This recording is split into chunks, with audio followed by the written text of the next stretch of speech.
From UFOs to psychic powers and government conspiracies, history is riddled with unexplained events.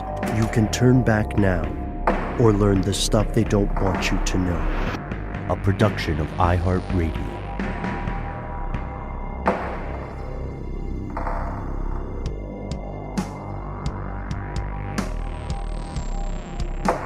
Hello, welcome back to the show. My name is Matt. Noel is on an adventure today, but will be returning soon. They call me Ben. We are joined, as always, with our super producer, Alexis, codename Doc Holiday Jackson. Most importantly, you are here, and that makes this stuff they don't want you to know. It is the top of the week, right after quite a wonderful long weekend for us here in not just in Atlanta, but in Detroit and in New York and the various places that we find ourselves scattered. As usual, Matt, as we like to do, you and I have scoured the internet. We have dug deep into the weirdest stories that often don't make it to the mainstream spotlight. And one thing that I thought was interesting is you and I both went with some we both went with some scary tech futurism, some scary tech stories. But before we go, I was thinking, because it's just the four of us today. Oh, sorry. Oh, no, that's fine. Yeah, go for it. I would feel like I was being rude if I didn't back you up on that. We can make it if we try. What's the other one? It's just the two of us on mic currently, unless Doc, gets a wild hair. Mm-hmm. Yeah. If we say something that especially infuriates codename Doc Holiday, she will not hesitate to put us back in line. I said, oh no, wait, we've got video. Oh, and she's gone. That was a close call. Well, and that was Doc herself laughing there. So what I'm thinking we could do, Matt, is let's explore our stories together. And then maybe if we have time, if we have sort of a third act, we could throw some headlines at each other, because I'm sure there's a lot of stuff that you see that just doesn't make the cut to be your chosen one.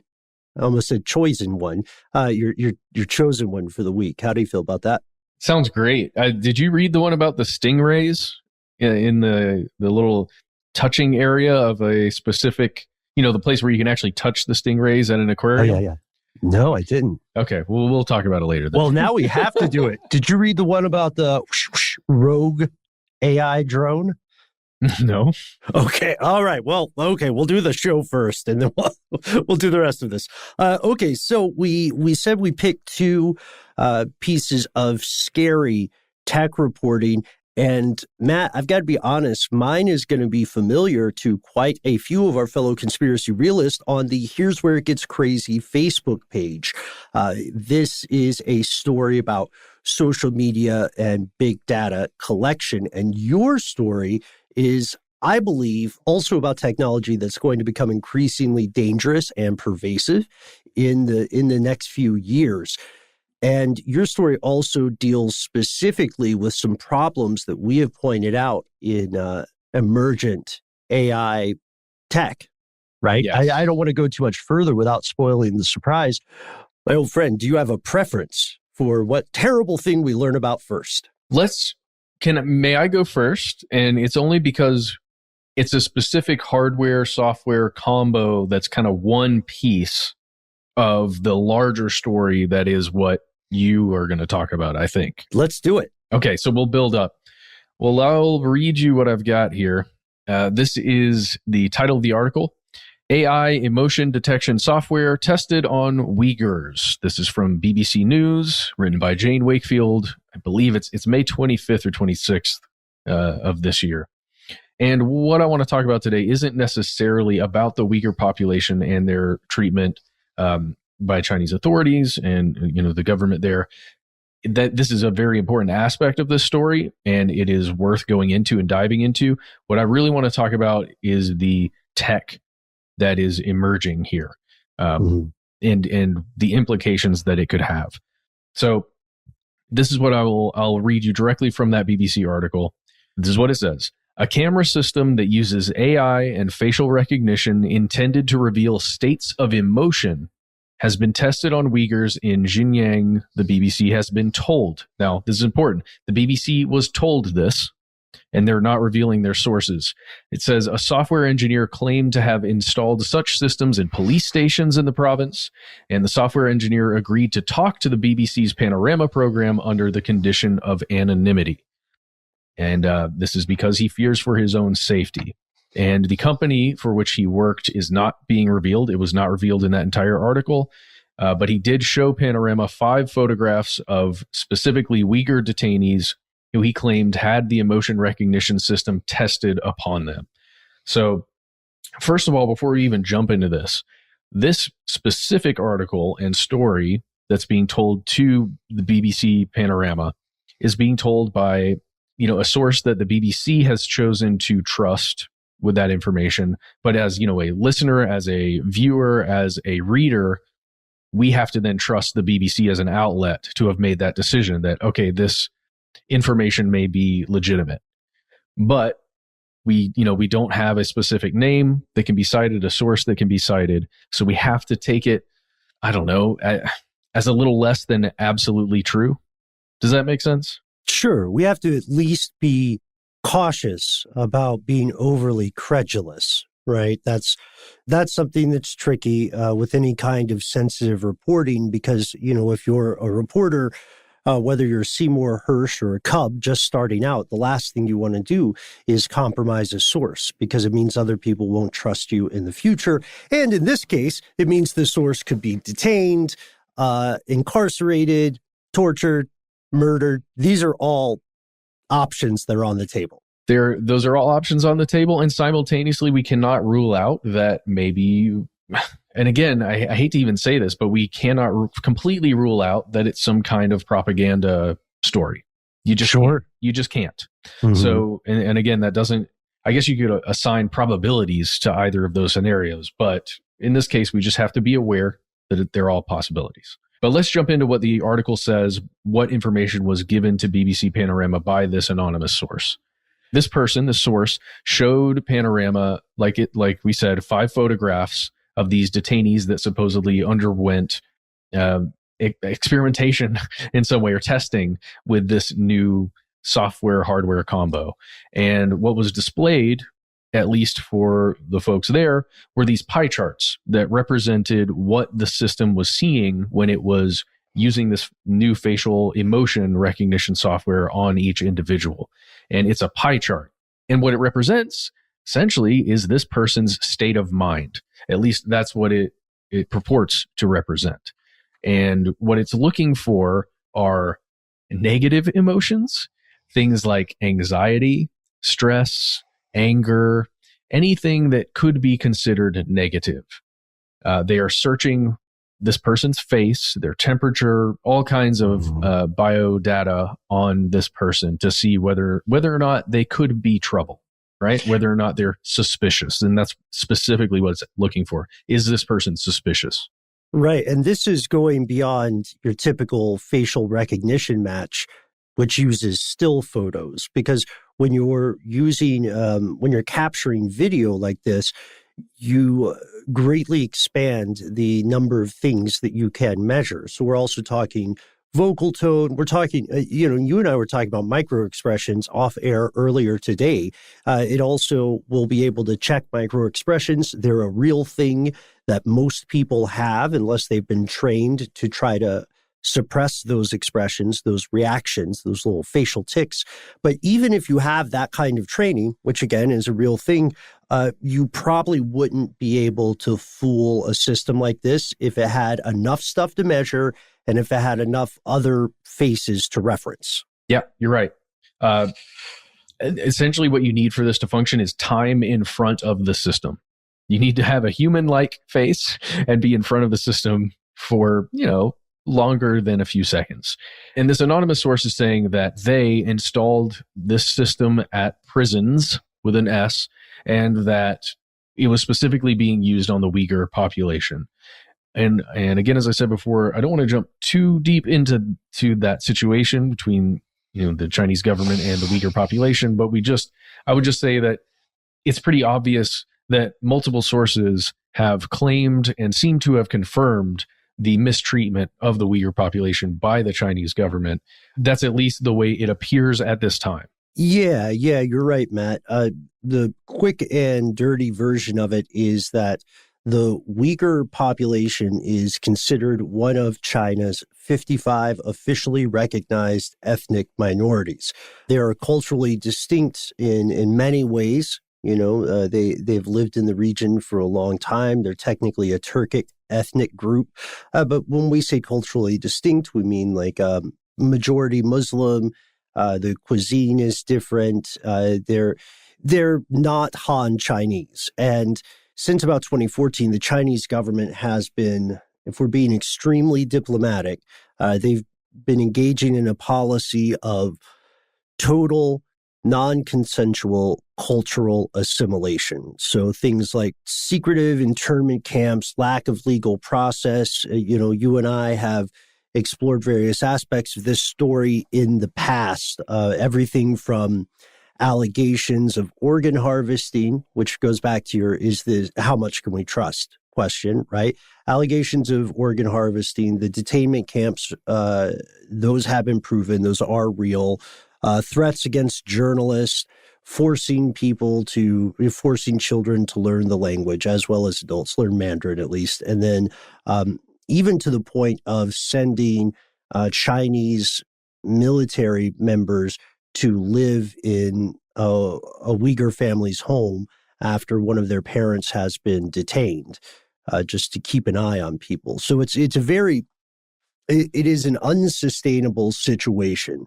The majority of the Uyghur population feels that the overall Chinese government is attempting to erase them from history, from the present, and from the future. The Chinese government, of course, does not agree with that description, but they are outnumbered by the multiple agencies who allege that at least some of those practices are going on. So you can understand how people who are already concerned about the Uyghur population would be pretty terrified, pretty spooked by the idea of adding this nascent, already problematic technology to the mix.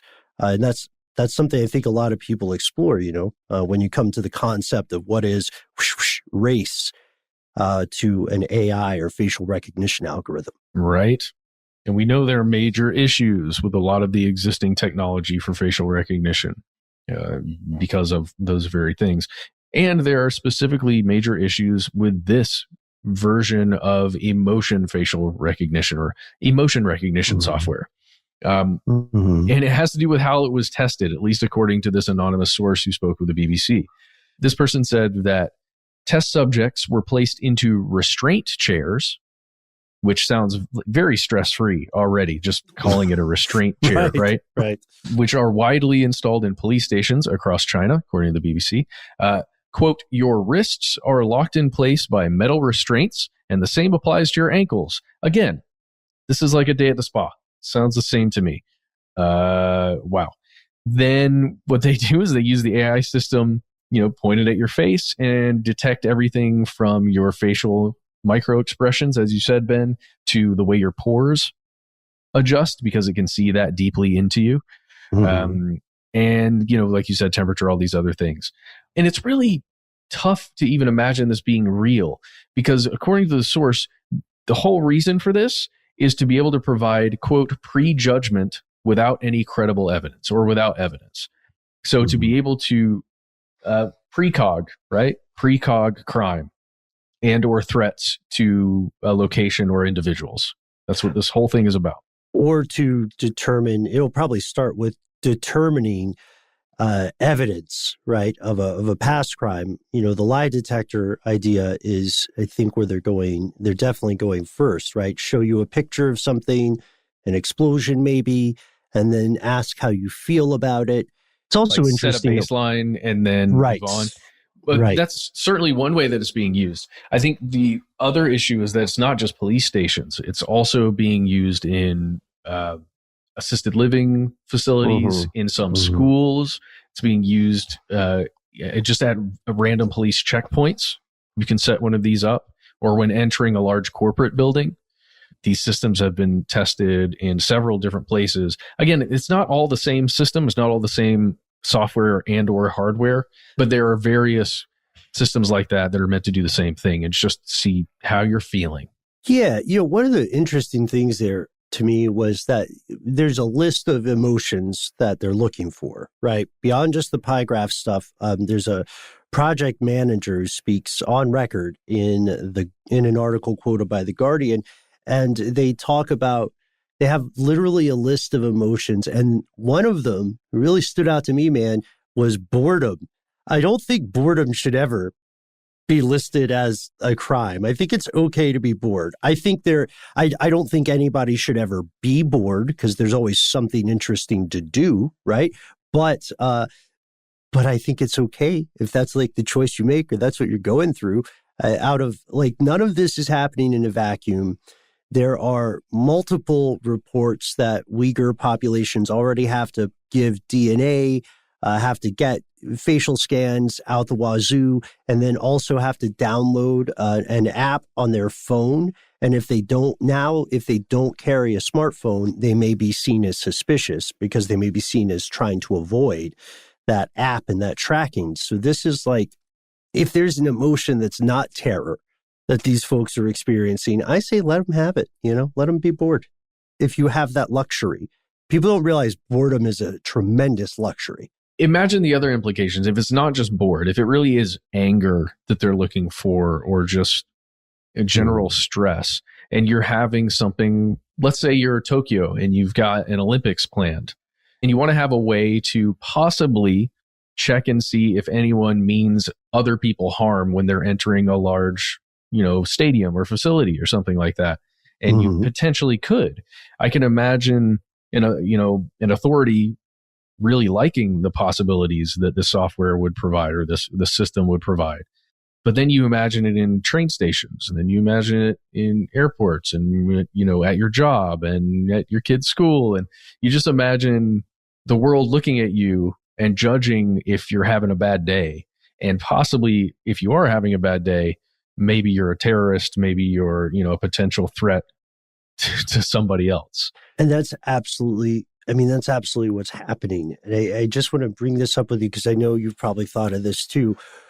Cultural expressions of things are not universal across the human population, nor within the human population, right? So what about misidentifying people, right? What if you got the wrong angry bird? And then what about people who are neuroatypical or for some reason don't display emotions in a way the AI would expect? And I'll say it just so I could be a bit lighthearted about something that is terrifying and dystopian and very much on the way to you, by the way, if you live in the US. And it's this: what if you have the good old RBF? You know what I'm talking about? The resting face. Butt face? Sure. Resting belligerent face, we'll say. So, like how, I'm sure this stuff is supposed to have, in theory, safeguards that might just say, oh, that person's not furious and angry. They're just like this. It's just Robert De Niro, I'm joking a little bit, but their mouth just goes down. Yeah.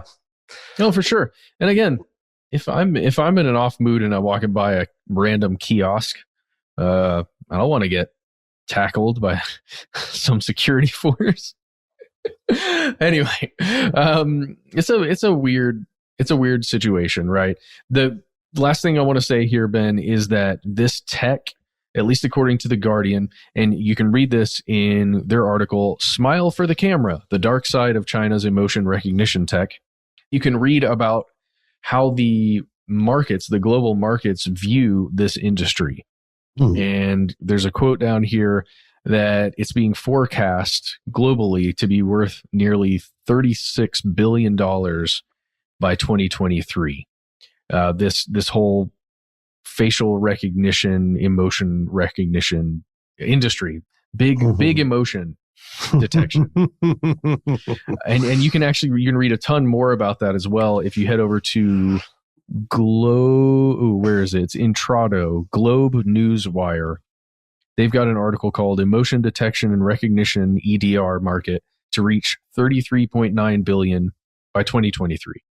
And you can read all about it in various pieces of information about specific, it's all allied market research. A lot of it is. But anyway, that's a lot of money because I think the world and the markets at large understand how excited security firms would be to get a hold of this. Sure. And there are other uses too, not all of them damaging. I'm fascinated to learn about this technology. I think you and I talked about it earlier. One of the big problems is that we're building these things that are increasingly robust and intelligent, but we're building them too often for what critics would call specifically warlike or punitive purposes. I'd like to point out that in another world, in another reality, this kind of technology could be very useful for innocuous reasons. For an acting class, for example, right? Because think about it. And I am reaching, I am freestyling. No, I hear you. It's a shame it won't be used for that, but you could help some people become pretty talented actors by training them to recognize and then later to mimic the proper human emotions, which a lot of us do that try in the mirror anyway. So I think that would accelerate it because it's kind of a biofeedback, right? You like the way you can learn to sing. But that's not what it's going to be used for a while. No, in my opinion. Yeah, no, I agree. Right now, at least according to this one source, it seems to be used to keep control over a minority group inside mainland China. That's what it feels like. That's what it seems to be used for. Anyway, let's move on. Let's talk about something else. I'm done with this. Saying all of this while a camera is just continually taking pictures of my face and of your face and Doc Holliday's blank screen. It's just, I don't like it. It's not done with you, Matt. Not by a long shot. All right. Here's our sponsor.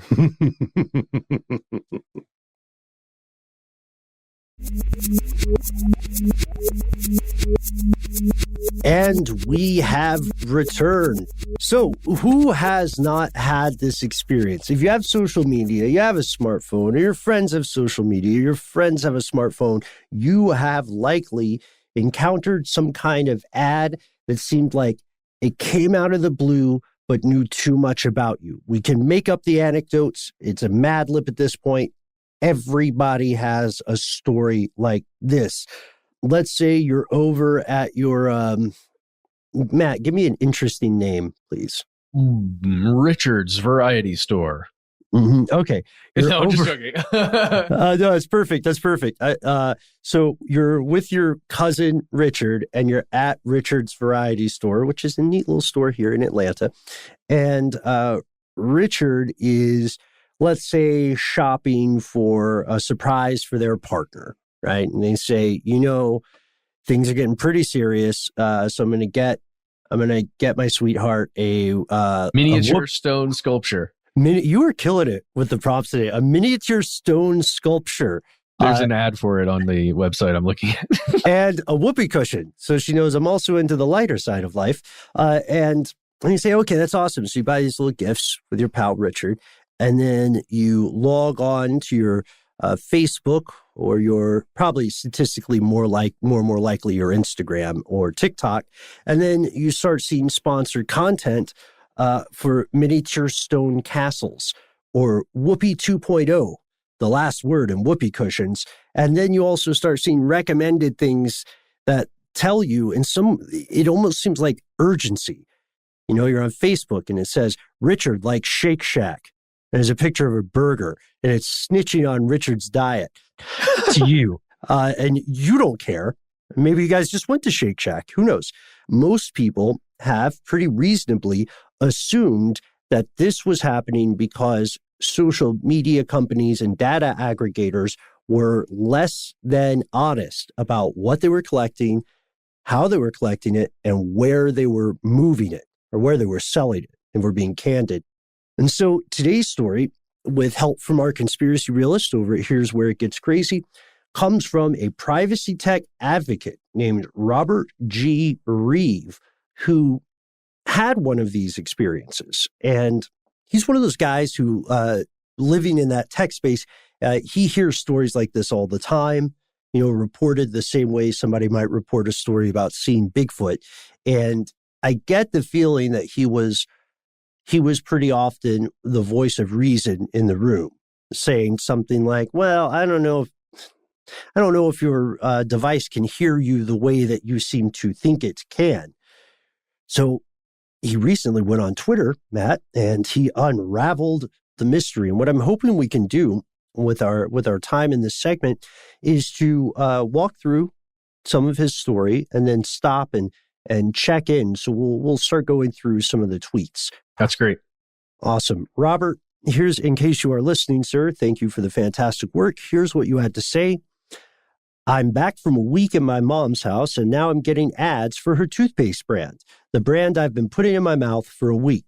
We never talked about this brand or Googled it or anything like that. As a privacy tech worker, let me explain why this is happening.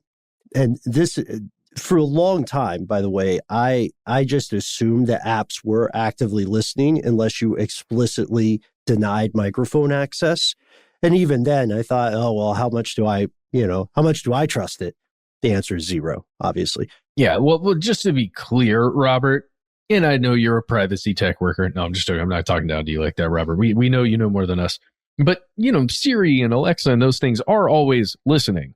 That doesn't mean they're always collecting data, right? Or they're not always sending data away. But we also do know that sometimes they are sending random sentences that are not, officially, hey, Alexas or whatever, okay, Googles and all that. Mm. We've talked about it, but we get what you're saying. Sorry. Yeah. Can you change the settings on those? I'm somewhat technophobic in that regard, just because of the tracking. I wonder if you can change the settings to, instead of like saying Alexa, whatever, you could say something like, I summon you. I bet you can. I'm sure you can. That's way too much fun for that not to be a thing. Yeah, my favorite way to make changes with our Google Home is to just turn it off and then unplug our Wi-Fi. Yeah, same. That's what I do when I'm in your house. So thanks.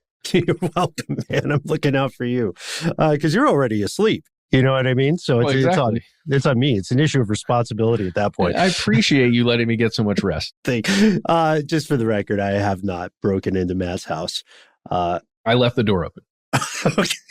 All right. So back to Robert. He says, first of all, he does a bit of myth busting here, and I'm grateful for it. He says, first of all, your social media apps are not listening to you.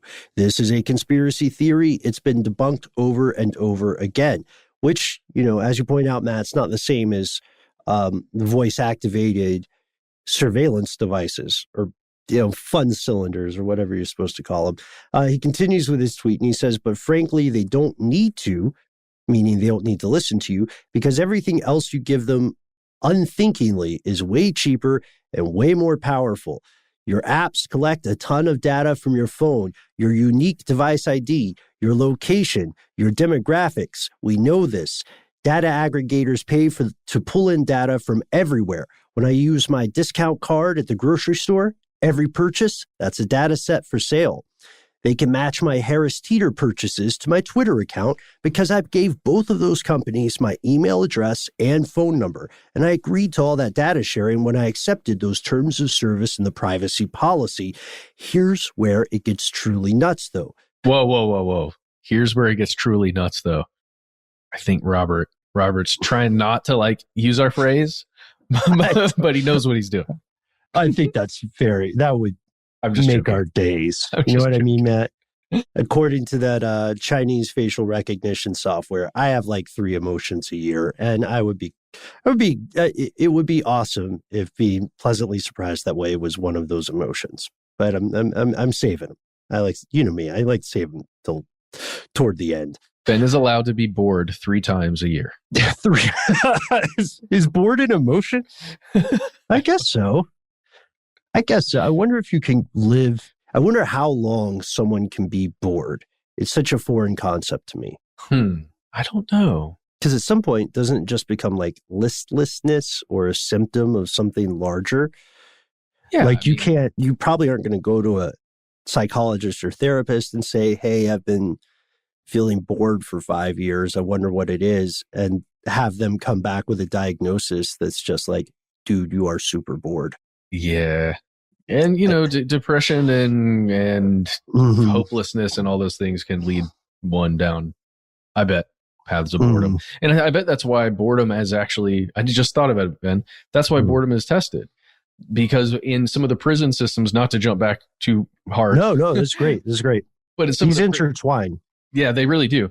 In some of the prison systems, they're specifically looking to see if an inmate has suicidal thoughts or self-harm, thoughts of self-harm or harming others, but specifically self-harm, because the rates of self-harm in some of the prisons in China are so high, they're attempting to just make sure nobody is planning to hurt themselves that day. Yes, I see. That is an astute and excellent point, Matt.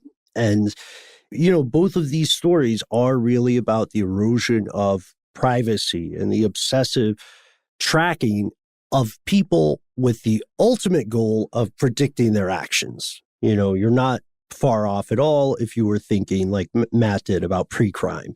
This is absolutely both of these things absolutely lead to that path.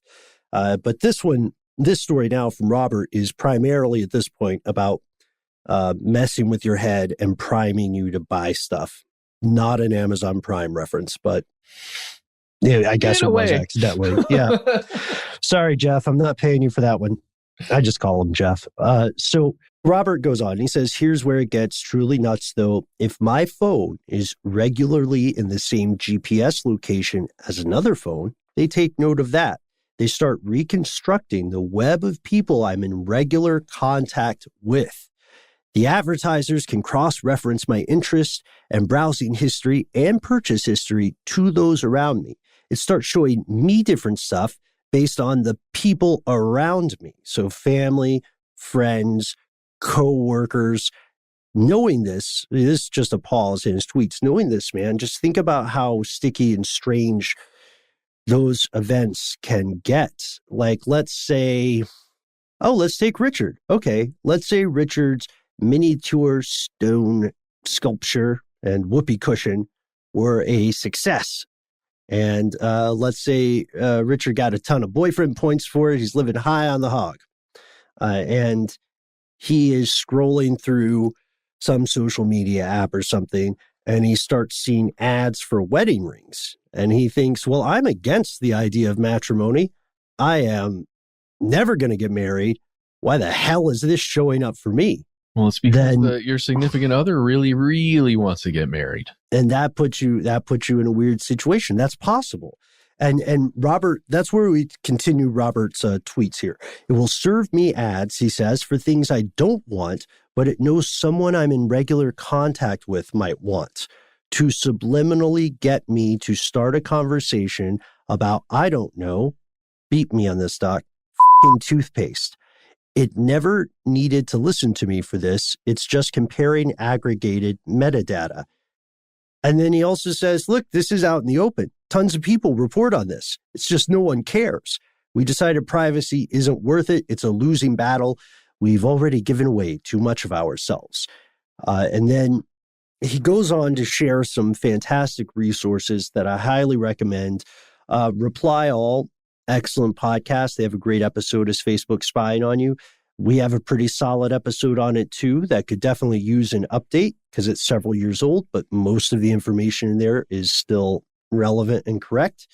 And then one that I thought would be great for everyone to read is New York Times op-ed, 12 million phones, one data set, zero privacy. And so Robert walks through this. He says, so they know my mom's toothpaste. They know I was at my mom's. They know my Twitter. Now I get Twitter ads for mom's toothpaste. Your data isn't just about you. It's about how it can be used against every person you know or people you don't to shape behavior unconsciously. Ugh. I know. And it's not science fiction anymore. It's not the realm of speculative novels or screenplays. This is happening, and it's going to continue. And, you can read more of Robert's writing and some of the responses to this, but this is what I keep thinking about, Matt, and I'd love to have your thoughts on this. How close does this get us to a system of sesame credit? By this, I mean, like, when we were all going into the office every day and we work on any number of shows, so we're recording all the time, how much of our data was interlinked, right? Would you or Noel get an ad for, like tactical gear or something because we hang out and I was looking at it? Or would like Paul Mission Control or Alexis Doc Holliday get an ad for Magic the Gathering because you were looking at new sets, right? And they would think, well, that's weird. I wonder why Mark or whomever wants me to play Magic the Gathering. That's strange. I never got into it. I'm a Ghost of Tsushima guy or whatever. Yeah. Well, and I would just be like, well, you should really try Strixhaven because, it's got like this Harry Potter vibe with all these different, clans within a school. They all study different things. I think you'd really be into it. Yeah. Yeah. Like, why can't you just recommend it? Anyway, it's trying to save the work you just did. So, side note, I used to collect Magic the Gathering cards when I was little, so it actually wouldn't be strange if that popped up for me. Awesome. Wait, do you still have them? I was trying to find them and I couldn't because I was thinking they might actually be worth a lot of money. I couldn't find them, but I couldn't find them. They may well be. Well, according to Robert, it doesn't matter if you say Magic the Gathering out loud again 7 more times because your social media isn't listening to you. But you have been on a Zoom call with me a lot, and I've been searching Magic a lot, so could be happening. Well, also the algorithms could get it wrong. I mean, how hilarious would it be if we were talking about Magic the Gathering, but the algorithm just picked up the idea of magic, and we started getting ads for, like, to become stage magicians or something like that. Even better. We had that conversation, like, it's like, oh, how was your weekend? Oh, Matt, I got really into magic. Like, no way. What cards do you have? And then I just pull out like a deck of 52. And I'm like, one of these is yours. Yeah.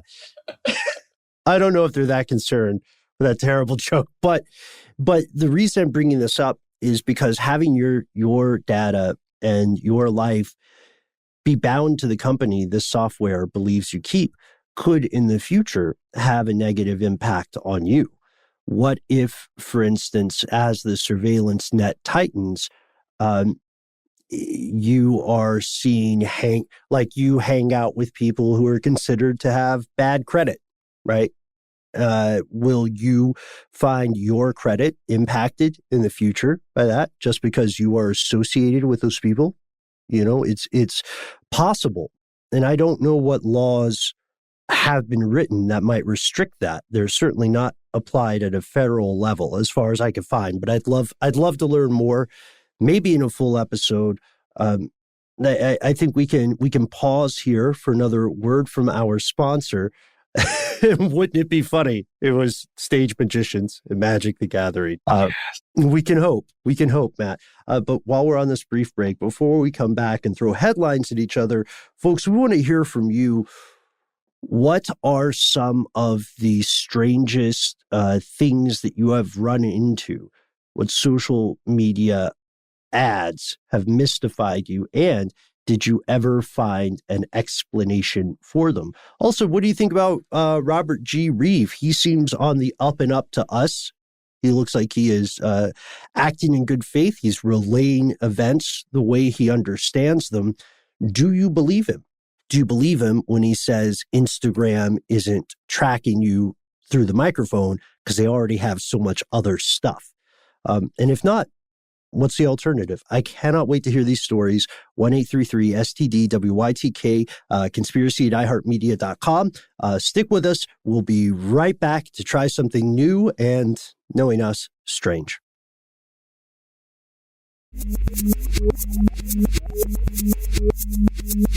And we're back.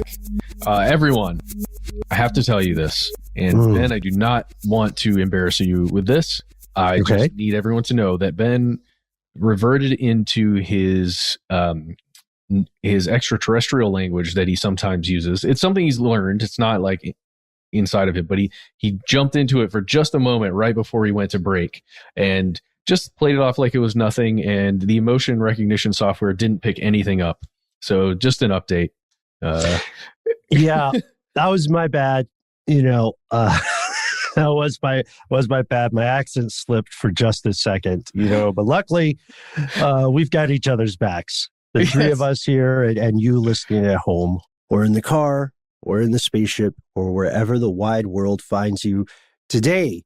And today, Matt, speaking of terrible segues, you and I have decided live on air while we were recording this show that we were just going to spend the last few minutes throwing some headlines at one another. And I think we both, just in the real quick check-in, folks, from the beginning of this episode, what Matt and I were doing, when we each threw a headline at the other person, is honestly just checking to see if this could work. And if we had both heard of those things that we talked about, then we might not have done this. So it's quite fortuitous. We're working live. Matt, hit me with it. What's going on, man? What'd you see? Oh, sure. Let me make sure the Chicago Tribune will load for me. Yes, it will. This just popped up on the subreddit news. And here's the title from the Chicago Tribune. More than 30 stingrays died at the Shed Aquarium over the winter, and officials still don't know why. Now, the reason I was bringing this up is because anytime there's a mass die-off in any population, first of all, it stinks. Second of all, it's puzzling because this species of stingray are specifically the kind that if you've ever been to an aquarium, you will sometimes see a small area where anybody can walk up and touch some of the wildlife. So actually put your hands into the water and interact physically with the wildlife. And that's what these stingrays were. And to me, I was just wondering, is it some kind of pathogen that went from human to stingray? Is that even possible that could happen? That it could go across species like that? Or, is it something with the water quality? And this is the Shed Aquarium in Chicago, Illinois. It read as strange to me because they still didn't know what the heck killed all these 30 stingrays. They noticed that they were acting really strangely in January, and then all of a sudden they just all went kaput. You know what's really weird about this, man, is that when I guessed Florida, I was wrong maybe about your zoo, but I was right about another one. Just 4 days ago, all the stingrays in a tank at Zoo Tampa died. What? Oh, that's the one.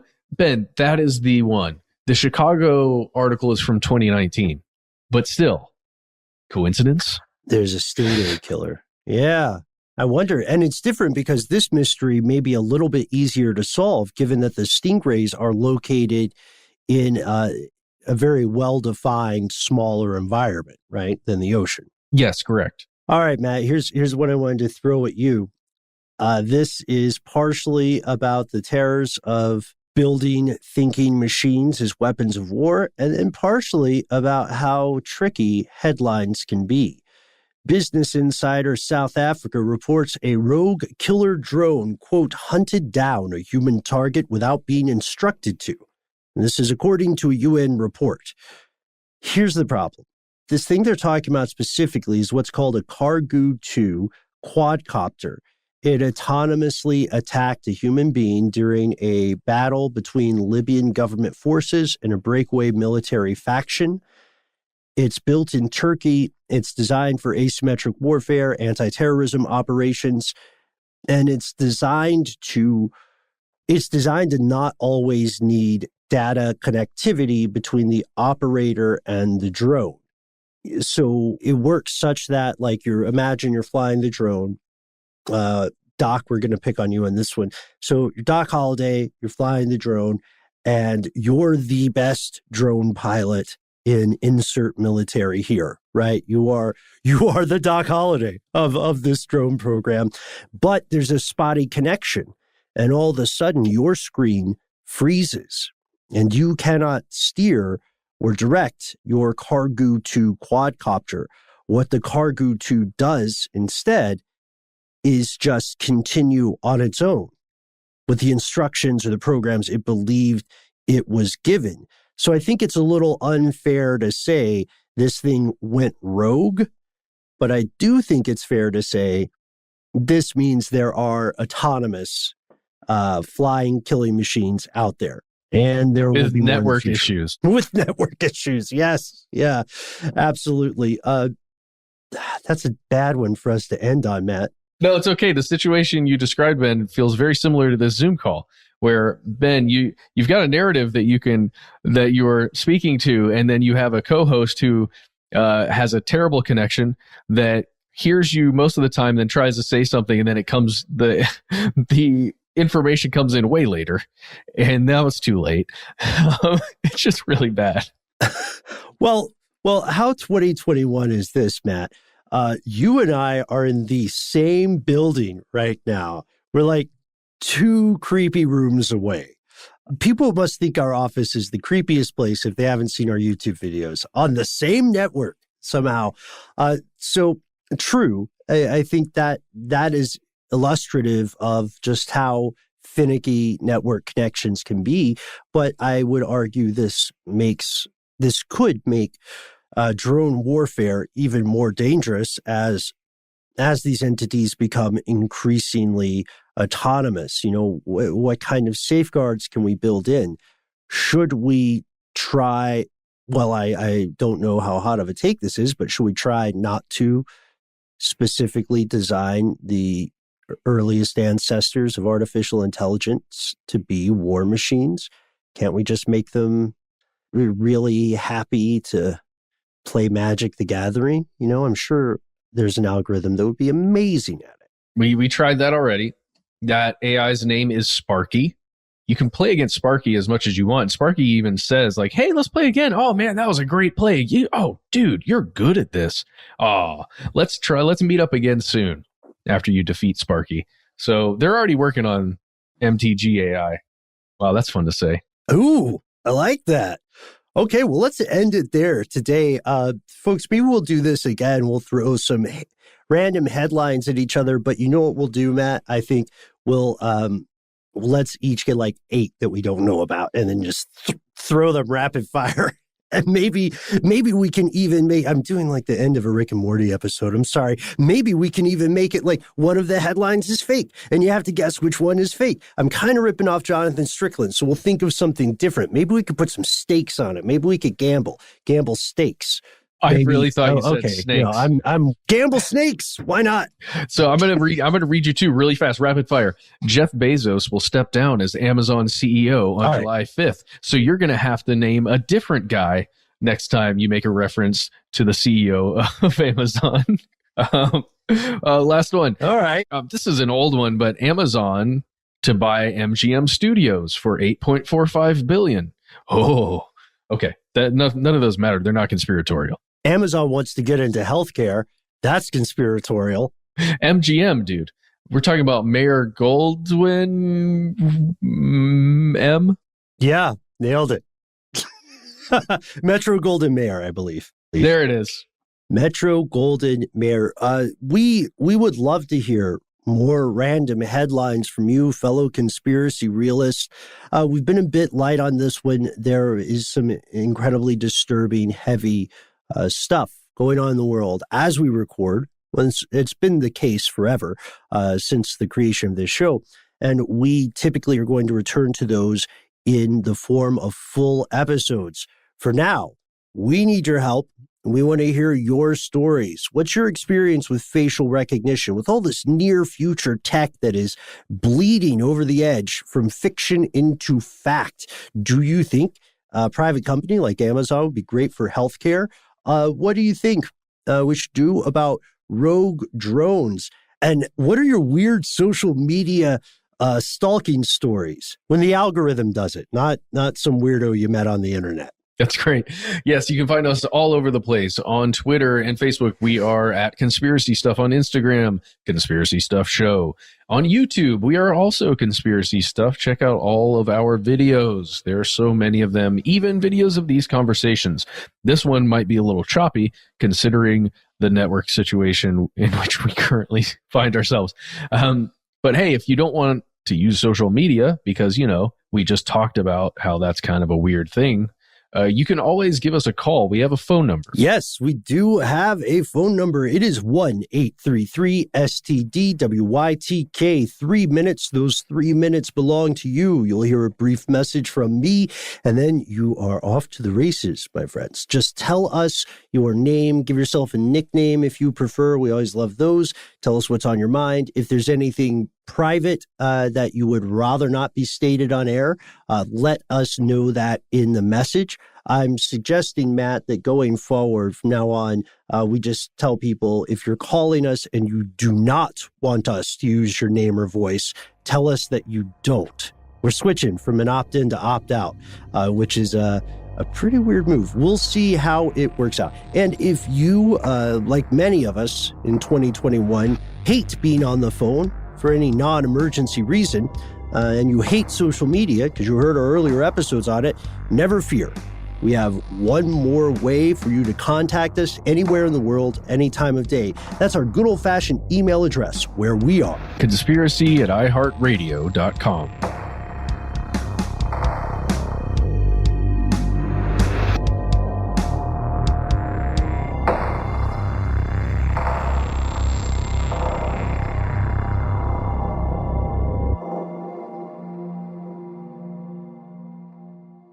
Stuff They Don't Want You to Know is a production of iHeartRadio. For more podcasts from iHeartRadio, visit the iHeartRadio app, Apple Podcasts, or wherever you listen to your favorite shows.